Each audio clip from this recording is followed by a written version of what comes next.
Hello, everyone. This is Al Fadi, and I'd like to welcome you back to another episode of this series that we have titled the Qibla Controversy. Today, we are going to continue to unpack the arguments raised by Dr. David King.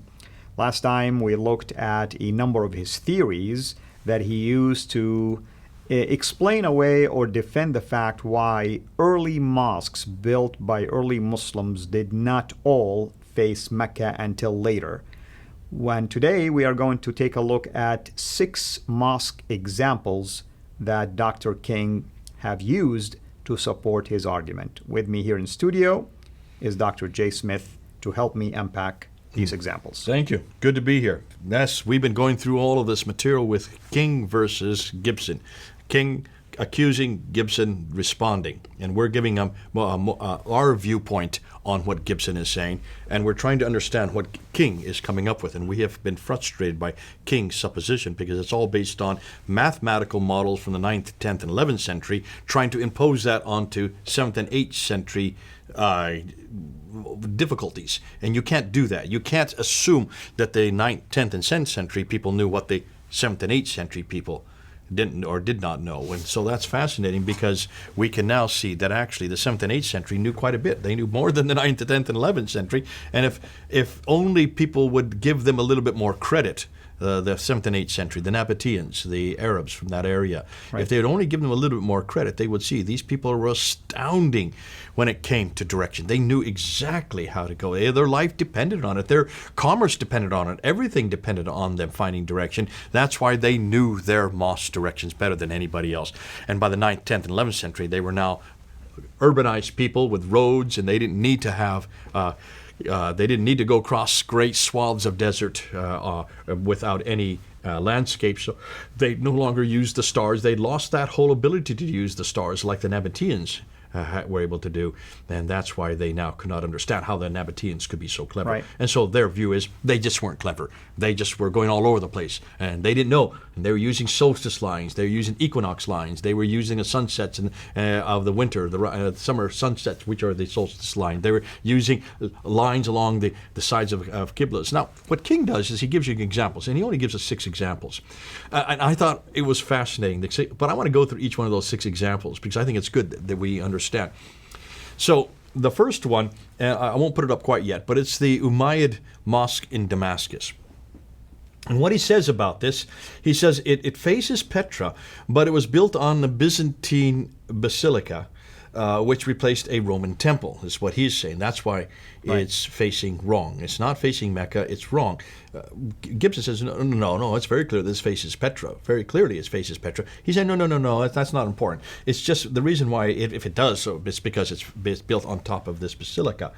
The Syrians happily built the mosque facing the Syrian corner of the Kaaba. Gibson's reply is that, and let's look at this now. Let's look at this mosque, and you can see it here. It's very clear that it is in the same area where the temple and the Byzantine church was, but it's also very clear that it faces closest to Petra. And what's fascinating is that it's not that they were putting it just on the foundations of the cathedral. What they were doing is they were just using the rubble from the cathedral. They wanted the place where the cathedral was. That's why they placed it on top. Right. But they were more interested in using the space where the cathedral was because it was the center of town, and they were also more interested in using all the rubble. Now, let me show you something. I mean, if you look at it from the top right now, and assuming this is the kind of like a right angle, look at the back wall of this building and look at the front wall inside of this big open space. You'll see that they're not parallel, which confirms what you just said. They're building it on a rebel, but they're making it angled now to face a specific direction. Yeah. Not a squared building, technically speaking. Yeah. And that's why it's important that we do understand what was happening here. But Right. Let's go to the second one here. This is the Dome of the Rock, and this one we've already gone on. And when you look at the Dome of the Rock, you will see, let's just put a picture of it up here. Here's a picture of it if you put it up on the slide. And if you can see, it's kind of a little. Sorry, it's not as good as it looks like it's pixelated a bit, but you can see at the top of the screen. There's the Dome of the Rock. Look where the red circle is right next to the right. That is the Dome of the Chain, right next to the Dome of the Rock. And then coming down where the solstice lines are, those are the blue lines. That's the Al-Aqsa Mosque, but towards the bottom of your picture. The Al-Aqsa Mosque was built in 709. The Dome of the Rock, soon after the Dome of the Chain, was built in 691. And the red line that goes from the Dome of the Chain goes directly towards Petra. In fact, the entire citadel is directed towards Petra. And so that's why Gibson is saying that you cannot say, and that's all we need of that one right for now. But you cannot say that this is that this is something that was following what he would say a solstice line, or that it was facing south. Possibly could be Mecca, is what he's saying. No, it's facing directly towards. This is one of those maybe or possibly. It just doesn't make sense. When you look at the degree of error for the Dome of the Rock and the Dome of the Chain and the Al-Aqsa Mosque, all three in that same citadel, they're 12 degrees off from Mecca. They're only 3.4 degrees off from Petra, which is closer.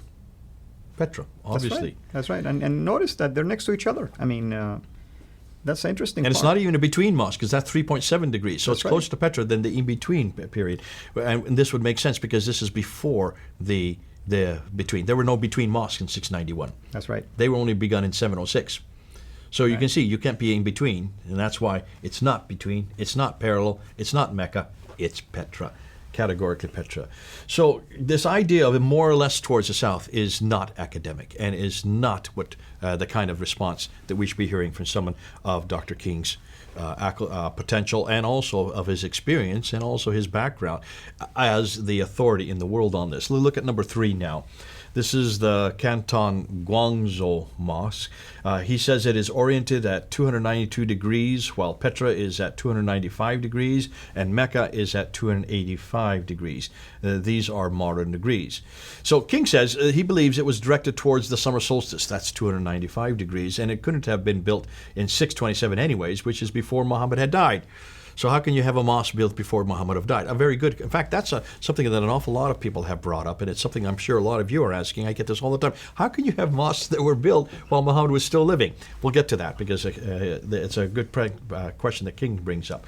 Gibson says that the tradition says it was built by an uncle of Muhammad in 630. It was rebuilt in 1350 and in 1695. But before we get into that, let's just answer this question of how it could have been built. He did say on page 134 of his book, this book here, that the Arabs had contacts with the Chinese all the way from 100 BC. From the 2nd century BC, they have had contact with the Chinese. This was ongoing contact all the way up to 600 AD. Well documented. Everybody knows the Chinese and the Arabs had this kind of contact. So why is he questioning that you could have a building that far away that had Arabs that were actually teaching these people how to do their Qiblas correctly? Right. So that should be eradicated. So there's no doubt that they had contact. But when you look, there's another book that comes up, and I want to bring his book up. John Hill, who wrote from England, and he wrote a book called Through the Jade Gate to Rome. And in that book, he talks about Chinese explorers who visited the Middle East between 25 and 50 AD. So this is the 1st century. They had come to the Middle East, these Chinese explorers. They found that these Chinese had contact with the Nabateans. Interesting. They purposely came to have contact with the Nabateans. Isn't that interesting that they came with the Nabateans? Why the Nabateans? Because the Nabateans had been in their courts. The Nabateans were the only ones that got that far. The Nabateans were the only ones that made that journey. They were the ones that could make the journey because of the fact of their ability to follow the stars to get that far along. So they had a group of them went to China, where they could easily have explained their use of the stars to that early. What's more, he goes on and says, we are now only hearing about these contacts between the very early Arabs and the Chinese, and this has only come out in the last 10 years. So when King was doing all his work, this was not known. And he was using Bazdawi. Bazdawi would not have known about this contact. He would not have known about this because that contact no longer existed in the 9th and 10th century. But it did exist in the 1st century. And it did exist all the way up to the 7th century. There was this contact with the Chinese. There are over 100 records of exchanges between the Chinese and the Romans, which are recorded as well. So it looks like the Romans had contact with them as well, earlier than that. So it would have been easy for them to have incorporated the Nabatean technology for finding directions using the star. This eradicates that notion. And I just want to show you a picture. Here's a very famous picture, if you put it up there, of the Arabs there in the Chinese courts, where they came with their trade. These are the Nabateans who are coming there, and they're being incorporated into the Chinese. I'm sorry, it's the other way around. Let's make sure I get this correct. The Chinese in the Nabatean courts. So here you have the Chinese who are coming back to be in the Nabatean courts. So that's the problem with number 3. Let's go to number 4. And number 4 he brings up is the Sana'a Mosque in Yemen. And that's the great mosque, basically. That's the great mosque in Sana'a. We've heard much about it because you're actually doing... That's right, the Sana'a manuscripts. Yeah. You're doing the manuscripts from that mosque, which That's were right. discovered in 1975. And so we'll get into that when we get into the manuscript. King suggests that the major axis of the mosque is parallel to that of the Kaaba in Mecca. The major axis of the mosque is parallel to that in Mecca. That's why it was built in that direction. They wanted it to face the southwestern wall of the Kaaba, not Petra, which they knew nothing about. Gibson's response is, everyone knew about Petra. King says no one knew about Petra by this time. And I have to scratch my head on that one. The Nabateans, Petra, has been around since the 2nd century BC. Are you saying even by the 7th century AD that they knew nothing about Petra?